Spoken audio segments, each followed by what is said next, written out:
In 1975, Usha was 11 years old and was practicing vigorously for the sub-junior district meet, her first ever.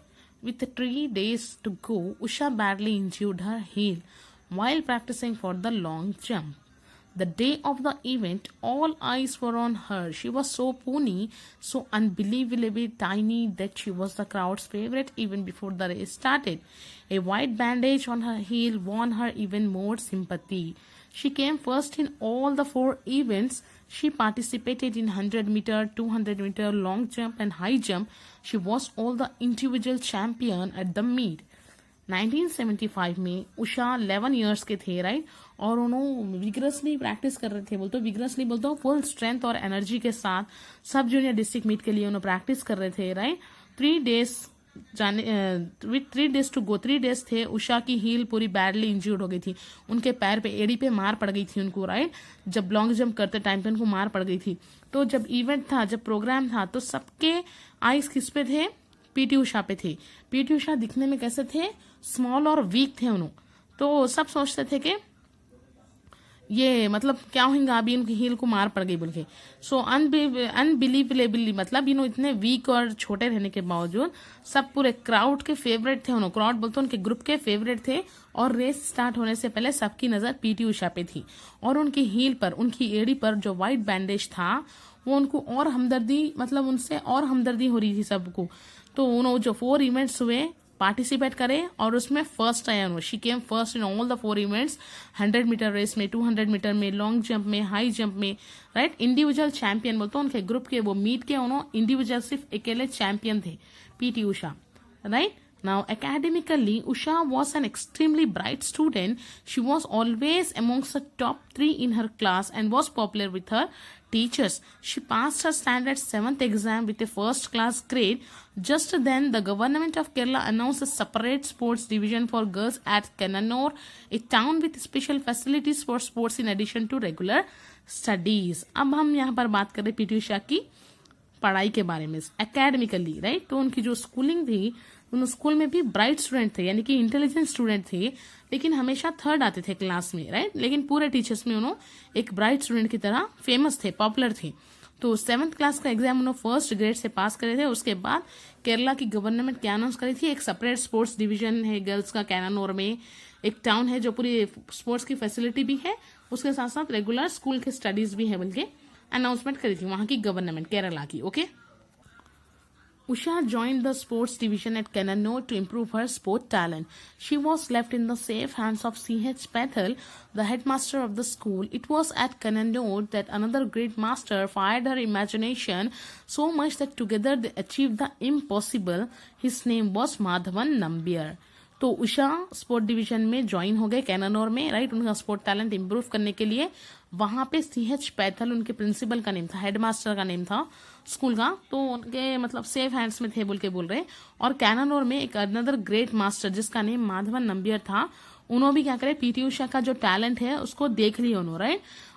उनके imagination, जो PT Usha जो सोचते थे मतलब इतना टैलेंटेड स्टूडेंट है ये बोल के समझ गए. तो वो दोनों मिलके कोई भी नामुमकिन चीज अचीव कर सकते थे, ऐसे थे. तो वो अनदर ग्रेट मास्टर का नेम क्या है, माधवन नंबियर. पहले किसके बारे में पढ़े हम, Balakrishnan K. Okay. So by 1977 Usha and Nambiar were inseparable. Nambiar had found the ward he had been waiting for all his life and Usha had found her guru. Nambiar would from now on care for her like a father. Usha meticulous systematic training began in earnest. 1977 तक उषा और नंबियर inseparable, मतलब वो लोग separate नहीं हुए, उनके sir और उषा. तो नंबियर जिस स्टूडेंट का वेट कर रहे थे वो स्टूडेंट उनको मिल गए, उषा. और उषा को जैसे गुरु होना था, जैसे मास्टर होना था, वो भी मिल गए, राइट. नंबियर फिर जब से नंबियर उनको एक फादर की तरह केयर करते थे, राइट. और ट्रेनिंग में भी बहुत हेल्प करते थे. मेटिक्यूलस किसको बोलते हैं स्टूडेंट्स, मेटिक्यूलस मतलब पूरा केयरफुली अटेंशन देना, हर डिटेल बताते थे. ट्रेनिंग भी बहुत अच्छे से कराते थे पीटी उषा को, right. Usha had a regular training run on the beach of Paioli. She preferred to be trained alone for the vastness of the beach gave her a sense of freedom. She ran joyfully and freely and she derived her strength from the serenity and peace of her beloved Kerala surroundings. Yes, तो यहाँ पे Usha regular training के लिए कहाँ पर जाते थे? पयोली के बीच पे, राइट? उन्होंने पयोली से ही थे ना, village of Payoli. Yes, Payoli में छोटा सा और एक विलेज था जिसका हम नेम क्या बोले? मालाबर बोले। Okay, yes. तो यहाँ पे वो बीच पे जाके ही ट्रेन करना पसंद करते थे और अकेले ट्रेन करना पसंद करते थे। और जो बीच का वास्टनेस बोलते हो, जो पूरा अच्छा खुला था, उनको एक फ्रीडम दिखाई देता था वहां पर, तो उन्होंने जॉयफुली वहां पे ट्रेन मतलब रन करते थे वहां पर। और मतलब उनकी स्ट्रेंथ, जो एनर्जी थी, और सेरेनिटी का मतलब क्या है? State of being calm and peaceful, सुकून महसूस करते थे उन्होंने, राइट? तो केरला के सराउंडिंग्स में उनका जो वहां के थे ना, उन्होंने तो अच्छा दिखाई देता था। बीच पे अकेले ट्रेन लेना पसंद करते थे, ट्रेनिंग लेना पसंद करते थे। Nambiar introduce is sand training in her program to enhance her performance in the athletics just after the 1982 New Delhi Asian games. तो नम्बियर जो उनके सर थे, उनको क्या सैंड ट्रेनिंग के बारे में बताए थे, जो एथलेटिक्स की थी। एथलेटिक्स मतलब रनिंग स्पोर्ट्स में जो रहते, ओके, एथलेटिक खिलाड़ियों को बोलते हैं actually.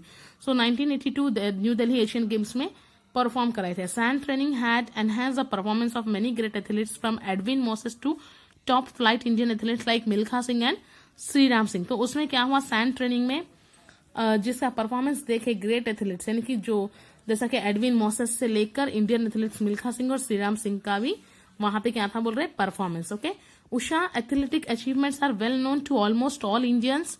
2 silver medals in the 1982 New Delhi Asian Games, 4th place in the 400 meter at the 1984 Jakarta Asian Meet, and 4 golds and 1 silver at the 1986 Asian Game in Seoul.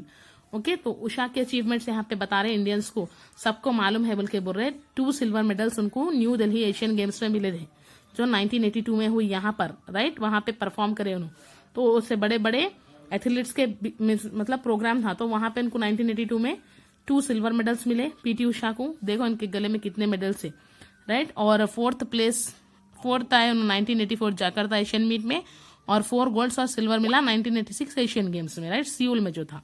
So PT Usha story is that of a gifted child from humble origin achieving international success through sheer dedication and immense hard work.